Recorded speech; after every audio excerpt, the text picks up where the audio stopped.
नमस्कार मैत्रिणींनो, श्री स्वामी समर्थ.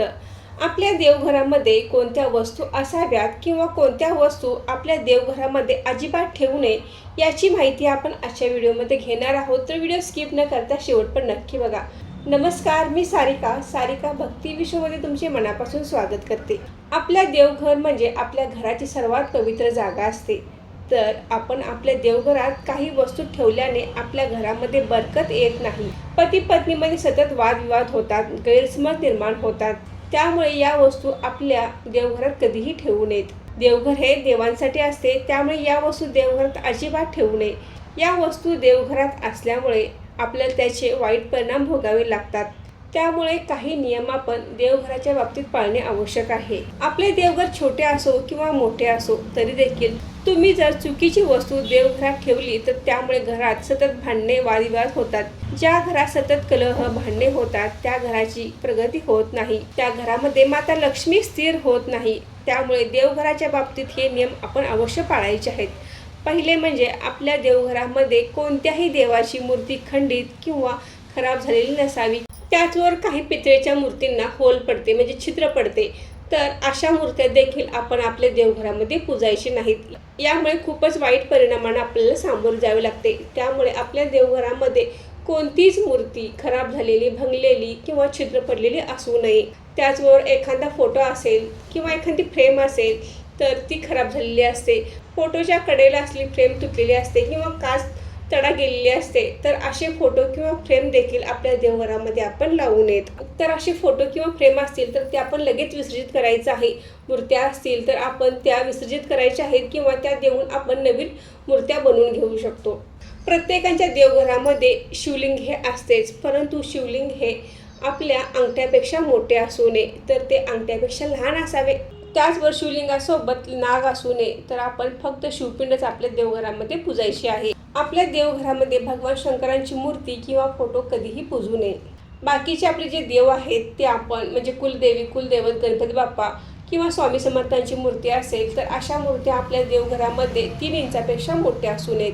आपल्या देवघरामध्ये नटराज, काली माता, हनुमान यांची फोटो किंवा मूर्ती देखील आपण पूजायची नाही. त्याचबरोबर त्रिशूळ घेऊन एखाद्या राक्षसाला मारतेला मूर्ती असेल किंवा फोटो असेल तर असे फोटो देखील आपल्या देवघरामध्ये आपण पूजायचे नाहीत. एखाद्या हत्यार घेऊन एखाद्या राक्षसाचा वध करतेला असे फोटो देखील असतील तर आपण आपल्या देवघरामध्ये अजिबात लावायचे नाहीत. आपल्या देवघरामध्ये एकापेक्षा जास्त शंख ठेवू नये, तर एकच शंख आपण आपल्या देवघरामध्ये पूजायचा आहे. आपल्या देवघरामध्ये आपण जे ग्रंथ, पोथी ठेवतो, आपण वाचन करत असतो, परंतु काही ग्रंथ फाटलेले असतात, त्याची पाने फाटून गेलेली असतात, कवर खराब झालेले असते. असे ग्रंथ किंवा पोथी आपण विसर्जित करायचे आहेत. किंवा जर जास्त खराब झालेले नसतील, आपण ते वाचत देखील नसाल, तर एखाद्या जी व्यक्ती या सेवा करत असेल त्या व्यक्तीने आपण हे ग्रंथ दिले तरी देखील चालेल. बऱ्याच वेळा असे होते की आपण रोज देवपूजा करतो. रोज देवपूजेमध्ये वापरलेली फुले असतात, तर ती आपण आपल्या देवघरामध्ये एखाद्या पिशवीमध्ये किंवा भांड्यामध्ये काढून तशीच ठेवतो, प्लास्टिक डब्यामध्ये ठेवतो. तर हे निर्माल्य आपण आपल्या देवघरामध्ये कधीही ठेवायचं नाही. त्याचबरोबर आपल्या घरात देखील ठेवायचं नाही. तर हे निर्माल्य आपण विसर्जित करायचं आहे. आपण हे निर्माल्य आपल्या कुंडीमध्ये विसर्जित करू शकतो. निर्माल्य हे सुकलेली फुले असतात, त्यामुळे यामध्ये बऱ्याच प्रमाणात नकारात्मकता निर्माण होते.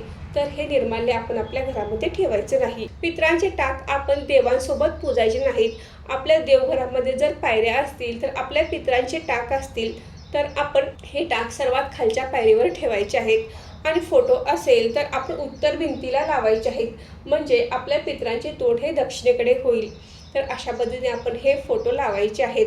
देवांच्या जवळ आपल्या कुठल्याच पितरांचा फोटो लावू नये. आपले पित्र हे आपल्याला देवासारखेच असतात, तरी देखील आपण पितरांचे टाक हे खालच्या पायरीवरच ठेवायचे आहेत किंवा देवांपासून थोडेसे लांबच ठेवायचे आहेत.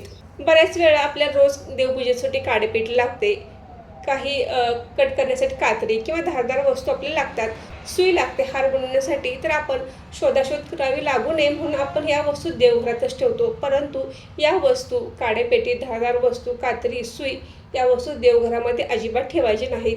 आपण घरात इतर कोठेही ठेवू शकतो. ज्यावेळेला लागेल त्याच वेळी आपण त्या वस्तू काढायच्या आहेत आणि वापरायच्या आहेत. तर देवघरामध्ये आपण या वस्तू ठेवू नयेत. बऱ्याच वेळा असे असते की काही वस्तू आपण सुरक्षित राहतात म्हणून देवघरामध्ये एखादा ड्रॉवर असेल तर त्यामध्ये आणून ठेवत असतो. पण देवपूजेला लागणाऱ्या, देवांसाठी लागणाऱ्याच अशाच वस्तू आपण देवघराजवळ, देवघराच्या ड्रॉवरमध्ये, कपाटामध्ये ठेवायच्या आहेत. ज्या वस्तू आपल्या देवपूजेसाठी लागत नाहीत अशा वस्तू आपण देवघरात ठेवायच्या नाहीत. त्याचवर आपले देवघर हे नेहमी स्वच्छ असावे. त्याचवर आपण रोजच्या रोज देवपूजा करणे देखील आवश्यक आहे. देवांचा जो दिवा आहे, भांडी आहे ती नेहमी स्वच्छ असावीत. जास्त तेलकट झालेली भांडी आपण गरम पाण्यामध्ये ठेवून आपण ती स्वच्छ करून घ्यावीत. देवघरामध्ये जाळी जळमाटे झाले असतील तर ते काढावेत.